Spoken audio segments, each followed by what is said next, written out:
کل کی آیات میں اللہ تعالیٰ کے راستے میں جہاد کا اور کفار کے ساتھ لڑائی کا ذکر تھا۔ آج کی آیات میں اللہ تعالیٰ نے ارشاد فرمایا، اگر تم چاہتے ہو کہ کافروں کے ساتھ لڑائی میں اور جہاد میں تمہیں فتح اور کامیابی تمہیں ملتی رہے تو پھر اس نسخے کو اپنے پلے باندھ لو۔ کیا؟ فرمایا یا ایھا الذین آمنو، اے ایمان والو، ان تنصروا اللہ ینصرکم، اگر تم نے مدد کی اللہ کی تو مدد کرے گا وہ اللہ تمہاری، وَيُثَبِّتْ أَقْدَامَكُمْ، اور ثابت کر دے گا تمہارے قدموں کو۔ تم نے اگر اللہ کی مدد کی تو وہ تمہاری مدد کرے گا۔ اس کا مطلب یہ ہے کہ تم نے اگر اللہ کے دین کی مدد کی، اللہ کے دین کو اپنایا، اس پر عمل کیا، اپنی زندگیوں میں دین کو لے آئے، تو پھر سمجھ لو کہ اللہ کی مدد اور نصرت تمہارے قدم چوم لے گی۔ لیکن اگر اس کے برعکس تم نے اللہ کے دین کو چھوڑا، اپنی زندگیوں سے نکالا، تو پھر اللہ کی مدد اور نصرت تم سے ہٹ جائے گی۔ اور اس بات پر قرآن پاک میں بھی اور نبی پاک صلی اللہ علیہ وسلم کے صحابہ کی زندگیوں میں بے شمار ایسی مثالیں ہیں جو ملتی ہیں، جن سے پتہ چلتا ہے کہ اللہ کی مدد کب ہٹی؟ جب اللہ کے حکم کو توڑا۔ اللہ کا حکم ٹوٹا، غزوہ احد، خود نبی پاک صلی اللہ علیہ وسلم اس غزوے میں موجود ہیں، اور آپ نے ایک جنگی ترتیب کے مطابق سب کو کھڑا کر دیا۔ جبل رمات، وہاں پر آج بھی جو لوگ گئے ہوں گے انہوں نے دیکھا ہوگا، جو میدان احد ہے وہاں ایک پہاڑ ہے، اس کے اوپر نبی پاک صلی اللہ علیہ وسلم نے 50 تیر اندازوں کو بٹھایا اور فرمایا یہاں سے تم نے ہلنا نہیں، ہم چاہے جنگ جیتیں یا ہاریں، اور تم اگر دیکھو کہ پرندے ہمارے جسم نوچ رہے ہیں، تم نے یہاں سے نہیں ہلنا۔ جنگ شروع ہو گئی، اب مسلمانوں کا منہ ادھر تھا، کافروں کا ادھر تھا، لڑائی ہو رہی ہے، پیچھے سے وہ پہاڑی پر بیٹھے۔ تھوڑی دیر میں کافر شکست کھائے، مسلمانوں کو کامیابی، کافروں کی دوڑیں لگیں۔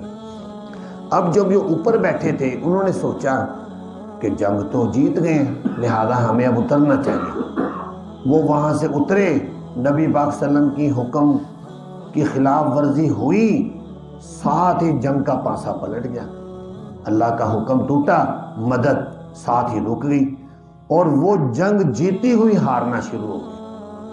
70 بڑے بڑے صحابہ شہید ہوئے وہاں، خود نبی پاک صلی اللہ علیہ وسلم کے دانت مبارک شہید ہوئے، سر میں خود کی کڑیاں گھس گئیں، خون اور لہو لہان ہو گئے۔ یہ ایک واقعہ ہوا۔ پھر غزوہ حنین میں صحابہ کرام میں سے کسی کے منہ سے یہ جملہ نکل گیا، آج تو ہم بہت زیادہ ہیں، کفار تو ہمیں اس وقت نہیں شکست دے سکے جب بدر میں ہم 313 تھے، اب تو ہم بہت ہیں۔ تھوڑی دیر کے بعد جب یہ جملہ نکلا، لڑائی شروع ہوئی، تو کافروں کو فتح اور کامیابی ہونا شروع ہو گئی۔ اللہ تعالیٰ نے ان کو بتایا کہ تمہاری کثرت، تمہارا زیادہ ہونا یہ کامیابی کے لیے نہیں ہے، اللہ کی مدد اور نصرت ہوگی تو تمہیں کامیابی ہوگی۔ دیکھو اللہ کی مدد ہٹ گئی تو تمہیں شکست ہوگی۔ اسی طرح ایک واقعہ حضرت عمر فاروق رضی اللہ تعالیٰ عنہ کے زمانے میں مصر کے اندر ایک بہت بڑا قلعہ تھا، جہاں پر اس وقت کے یہودی، عیسائی، بڑے بڑے پادری اور ان کے بادشاہ تک اندر چھپ کر بیٹھے تھے۔ 8000 کا لشکر تھا صحابہ کا، اور اس قلعے کا محاصرہ کیے ہوئے تھا، 2 مہینے ہو گئے تھے، فتح نہیں ہو رہا تھا۔ آخر وہ جو حضرت عمرو بن العاص نے خط لکھا حضرت عمر کو کہ 2 مہینے ہو گئے، ہمیں نہیں سمجھ آ رہی کہ کامیابی نہیں ہو رہی، فتح نہیں ہو رہی، ہمیں دعا بھی کریں اور کچھ ہمیں پیچھے سے کوئی مدد بھی بھیجیں، لشکر بھیجیں۔ حضرت عمر کے بعد جب خط آیا تو صحابہ کے مجمع میں بیٹھے تھے، رونا شروع ہو گئے، کیونکہ وہ نباز تھے، روحانی نباز تھے۔ جس طرح حکیم ہوتے نا، نبض چیک کر کے بتاتے ہیں کیا بیماری ہے، وہ روحانی نباز تھے، پتہ چل جاتا تھا کہ خرابی کہاں ہو رہی ہے۔ فوراً کہنے لگے قد ترکوا سنۃ من سنن نبی صلی اللہ علیہ وسلم، ضرور انہوں نے نبی پاک صلی اللہ علیہ وسلم کی کوئی سنت کو چھوڑا ہے، اس لیے فتح نہیں ہو رہی۔ فرمایا ایک تو یہ چیک کرو کسی کی سنت تو نہیں رہ رہی، اور دوسرا فرمایا میں 4000 لشکر بھیج رہا ہوں، اور وہ 4 آدمی تھے صرف۔ فرمایا یہ 4 ہیں، سمجھو 4000 آ گئے تمہارے پاس۔ 4 آدمی پہنچے، مقداد بن اسود اور 3 صحابہ اور تھے۔ جب پہنچے انہوں نے آ کر چیکنگ کی، کیا سنت چھوٹ رہی ہے؟ تو کچھ صحابہ کی نمازوں میں مسواک کی سنت چھوٹ رہی تھی۔ انہوں نے کہا پابندی کرو سارے، پابندی کی، ساتھ ہی اگلے دن ہی فتح اور کامیابی ہوگی۔ تو اللہ تعالیٰ نے بتایا ان تنصر اللہ، اگر تم نے اللہ کے دین کی مدد کی یعنی اس پر عمل کیا تو پھر فتح اور کامیابی تمہارے قدم چومے گی۔ وَيُثَبِّتْ أَقْدَامَكُمْ، اللہ تعالیٰ تمہارے قدموں کو ثابت کر دیں گے۔ وَالَّذِينَ كَفَرُوا فَتَعْسًا لَهُمْ، اور وہ لوگ جو کافر ہیں، فتعسا لهم، ہلاکت ہے ان کے لیے، وَأَضَلَّ أَعْمَالَهُمْ، ضائع کر دیے اللہ نے ان کے اعمال۔ کیوں ضائع کیے؟ ذَلِكَ بِأَنَّهُمْ كَرِهُوا مَا أَنزَلَ، یہ اس وجہ سے ہوا ہے کہ انہوں نے ناپسند سمجھا اس قرآن کو جو اللہ نے اتارا تھا۔ فَأَحْبَطَ أَعْمَالَهُمْ، اللہ نے ضائع کر دیے ان کے اعمال۔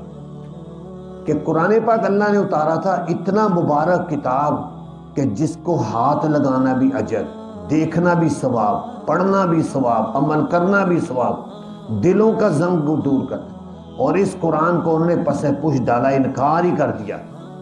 جب انکار کیا تو اللہ تعالیٰ نے فرمایا جاؤ پھر تمہارے مسجد حرام میں جھاڑو پھیرنے کا بھی کوئی فائدہ نہیں ہوگا تمہیں حاجیوں کو کھانا کھلانے کا، پانی پلانے کا بھی کوئی فائدہ نہیں ہوگا، تمہارے اعمال ضائع ہو جائیں گے۔ کیونکہ نیکیوں کی حفاظت کرنے والی چیز ایمان ہے، ایمان ہے، چھوٹی سے چھوٹی نیکی بھی محفوظ رہے گی۔ اگر ایمان نہیں، بڑی سے بڑی نیکیاں بھی ضائع۔ آپ کو بتایا تھا کل بھی کہ رفاع عامہ کے کام زیادہ کافر کرتے ہیں، مسلمان اتنے رفاع عامہ کے کام نہیں کرتے جتنے کافر کرتے ہیں، لیکن ان کے کفر کی وجہ سے ان کے سارے اعمال ضائع ہو جاتے ہیں۔ تو یہ بات بھی ارشاد فرما دی۔ پھر فرمایا افلم یسیروا فی الارض، کیا پس نہیں چلے پھرے وہ زمین میں، پھر وہ دیکھتے کیسے ہوا انجام ان لوگوں کا جو ان سے پہلے تھے۔ دمر اللہ علیہم، ہلاکت ڈالی اللہ نے ان پر، اور کافروں کے لیے ایسی ہی مثالیں ہیں کہ ان کو ہلاک ہی کیا جاتا ہے۔ کیوں؟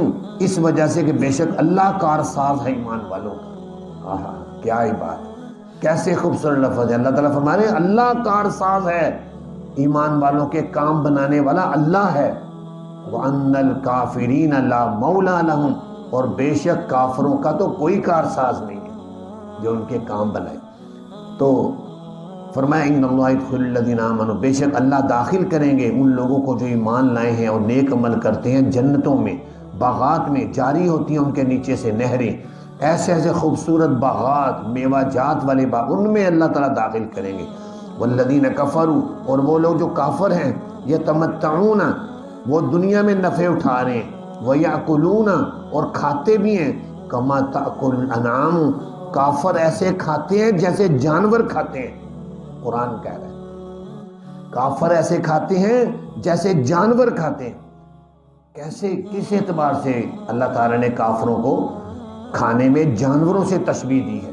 اصل نوٹ کرنے کی بات یہ ہے کہ اس اعتبار سے تشبیہ دی ہے کہ جانور کے سامنے آپ حلال چارہ رکھ دیں، حرام پیسے کا چارہ رکھ دیں، اس کو نہیں پتہ چلے گا، وہ کھاتا رہے گا۔ تو کافر جو ہے جو کھاتا ہے وہ جو مرضی آ جائے حلال حرام سب کھا جائے۔ مسلمان کی شان یہ نہیں ہے کہ وہ حلال حرام کی تمیز کیے بغیر کھا لے۔ مسلمان کا ایک لقمہ بھی حرام کا اندر چلا دے، 40 دن اس کی دعا قبول نہیں، عبادت قبول نہیں ہوتی۔ دوسری چیز، کافر ایسے کھاتے ہیں جیسے جانور کھاتے ہیں، کھڑے ہو کر کھا رہے ہیں، کھڑے ہو کر پی رہے ہیں۔ مسلمان کی شان نہیں ہے کہ وہ کھڑے ہو کر کھائے اور پیے۔ صحابہ کرام فرماتے ہیں کہ نہا رسول اللہ صلی اللہ علیہ وسلم شربۃ عن القائم، آپ صلی اللہ علیہ وسلم نے کھڑے ہو کر پینے سے منع کیا ہے کہ کھڑے ہو کر پانی نہیں پینا، کھڑے ہو کر کھانا نہیں کھانا۔ کھڑے ہو کر پینا ہے تو آپ کیا پی سکتے ہیں؟ زمزم کا پانی پی سکتے ہیں۔ زمزم کا پانی ہے، آپ اس کو کھڑے ہو کر بسم اللہ پڑھ کے آپ قبلے کی طرف رخ کر کے آپ پی لیں، وہ کھڑے ہو کر پی سکتے ہیں۔ ورنہ پانی بیٹھ کر بھی ایک شکل میں مفتیان کرام اور علماء کرام نے مسئلہ لکھا ہے، اگر جگہ گندی ہے اور گلاس کو بھی جیسے سنگلی ڈالی ہوتی ہے بعض کا کولر کے ساتھ، تو جگہ بھی گندی ہے، نیچے بیٹھنے کی جگہ نہیں ہے، تو پھر مجبوری آپ کھڑے ہو کر پی سکتے ہیں ورنہ بیٹھ کر۔ تو کافروں کا اس لیے کہا گیا کہ وہ جانوروں کی طرح کھاتے ہیں، کھڑے ہو کر پیتے کھاتے ہیں۔ وَالنَّارُ مَثْوًى لَهُمْ، جہنم ان کا ٹھکانہ ہے۔ وَكَأَيٍّ مِّن قَرْيَةٍ، کتنی ہی بستیاں تھیں، اللہ تعالیٰ کہہ رہے ہیں اہل مکہ کو یہ بات سنائیے، کتنی بستیاں تھیں کہ ہی اشد قوۃ من قریتک، کہ وہ زیادہ شدید تھی طاقت میں تیری بستی سے، اے پیارے پیغمبر ان مکے والے کے لوگوں کی بستیوں سے زیادہ طاقتور تھیں یہ بستی الذی اخرجت کا، جنہوں نے نکالا ہے آپ کو، اہلکناہم، ہم نے ان بڑے بڑے طاقتوروں کو ہلاک کر دیا، فلا ناصر لہم، ان کا کوئی مددگار نہیں تھا۔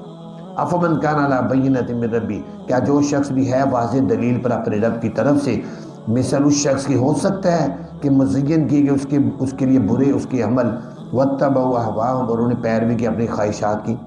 یعنی یاد رکھو کبھی بھی اچھے اعمال والا برے اعمال والا برابر نہیں ہو سکتا، مشرک اور مومن برابر نہیں ہو سکتا، موحد اور کافر برابر نہیں ہو سکتا، سنت پر عمل کرنے والا بدعت پر چلنے والا برابر نہیں ہو سکتا، جو حق پر چلنے والا باطل پر چلنے والا برابر نہیں ہو سکتا، حق پر چلنے والا ہمیشہ کامیاب اور کامران ہوتا ہے۔